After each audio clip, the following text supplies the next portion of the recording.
मदनपुर नगर में वीरवर नाम का राजा राज करता था। उसके राज्य में एक वैश्य था जिसका नाम हिरण्यदत्त था।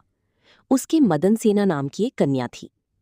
एक दिन मदन सेना अपनी सखियों के साथ बाग में गई।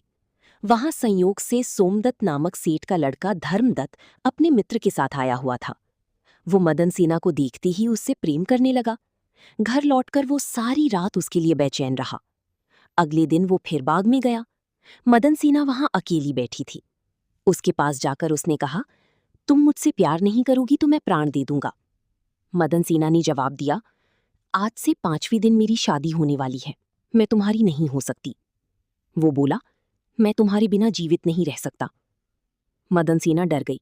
बोली, अच्छी बात है, मेरा ब्याह हो जाने दो, मैं अपने पति के पास जाने से पहले तुमसे जरूर मिलूंगी। वचन दी कि मदन सेना डर गई।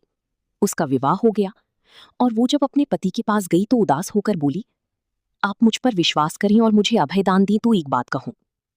पति ने विश्वास दिलाया तो उसने सारी बात कह सुनाई।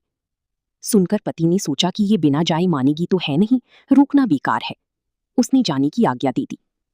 मदन सेना अच्छे अच्छे कपड़े और गहने पहनकर चली।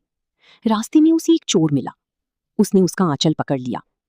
मदन सेना ने कहा, तुम मुझे छोड़ दो, मेरे गहने लेना चाहती हो तो लो। चोर बोला, मैं तो तुम्हें चाहता हूं। मदन सेना ने उसे सारा हाल कहा। पहले मैं वहां हुआ हूं, तब तुम्हारे पास आऊंगी।